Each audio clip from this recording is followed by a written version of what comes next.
So this is the bike we call Fat Billy. Now, Fat Billy is a 2019 Fat Bob who was inadvertently called Fat Billy, and it stuck. I think it's been perfect. We needed a bike to do installs with, and this was the install mule. And it really was our workhorse. But in the back of my mind, I always wanted to just jam a giant motor in here. I got to thinking about it, and I was like, let's build a motor that everybody can build in their garage.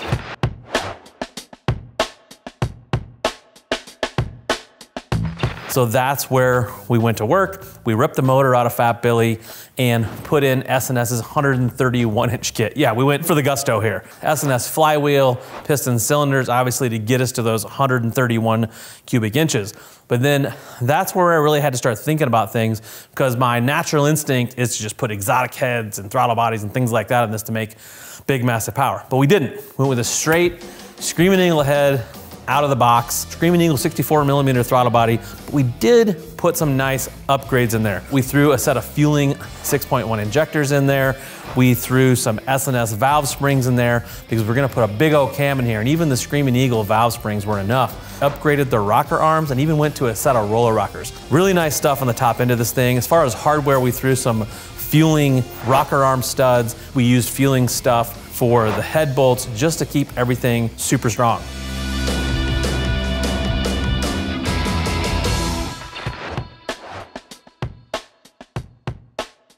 As far as valve train goes, we went with the S&S 590 cam. And everybody's like, oh, that's too big, you're not gonna have any low end. Well, this bike at 2,000 RPM makes 100 foot-pounds of torque, and then it just goes from there. S&S cycles cam chest, pump, plate. Since we use that really trick flywheel, we didn't have to worry about flywheel shift like you do on stock motors.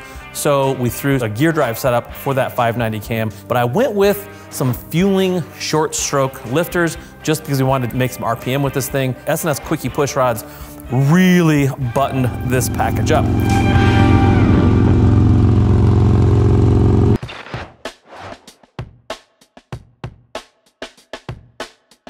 Had to be able to tune this thing, and it had to have a good tune. So we used a Thundermax setup on this thing, which is a great way to tune, kind of like cover up a lot of your mistakes, so to speak. To round out intake and exhaust, Vance & Hines Carbon Falcon intake, just because it looks cool and it worked really, really well. And of course, a stainless Bassani pipe.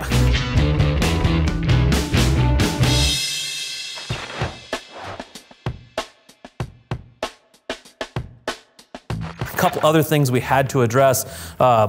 Pretty trick fueling vented dipstick there. If you have a big motor, sometimes you can have like, crankcase venting problems. This really helps you kind of get away from all that, and it looks really hot rod. On the primary side, I couldn't trust the stock clutch to keep up with the power I knew this monster was gonna make. So we put a Recluse torque drive in there, and I went to a solid comp sprocket from Evolution Industries. Milwaukee 8 comp sprockets, known for failure.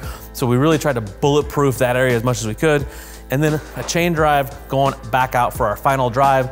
Performance Machine has a great kit, lets us put a chain on there very, very easily. I know belts are strong these days, but I really wanted that chain on there. We needed brakes, put some PM brakes in there. That's huge. A lot of guys build big motors, don't touch the brakes. We got a great set of PM calipers on there. We did go gold, kind of flash it up a little bit, but really, really, really need those brakes with this bike. The second thing was we needed to get around a corner a little bit. So Legends Axio front end, Legends rear shock underneath here, help us get around corners. Both of those were a big help. These bikes aren't bad, they don't handle bad from the factory, but that really, really dialed it in. And from there, we just needed to kind of sharpen it up a little bit. So Roland Sands sector risers, Biltwell tracker bars, my kind of personal favorite, Biltwell Lumicore grips, PSR adjustable levers. I love the mini stocker mirrors from Nest because the stock mirror from Harley actually isn't too bad, just a little bit weird looking. So they just made a better version of that.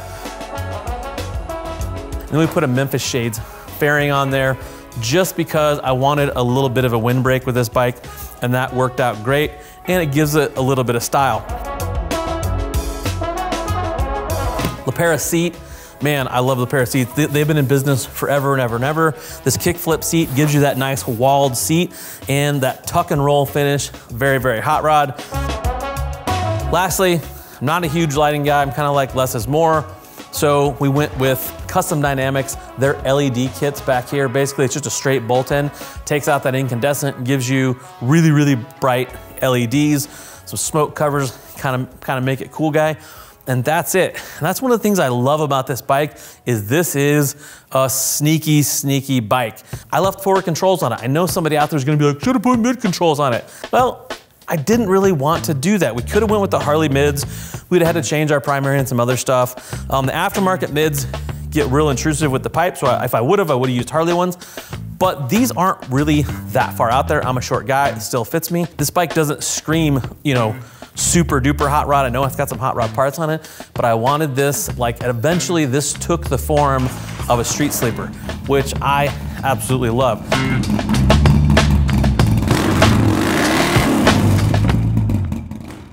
Like I mentioned before, part of our reason for doing this was to show people that they could actually build this power plant in their own garage. And we've made videos on every single piece of this build, from the crankshafts to the cylinder head. We even have suspension install videos on the front and rear of this bike, even a fairing install. So if you're interested in doing this home, go ahead and check out our other videos on this engine build. As always, I am Patrick. Thank you for watching. Go work on those motorcycles.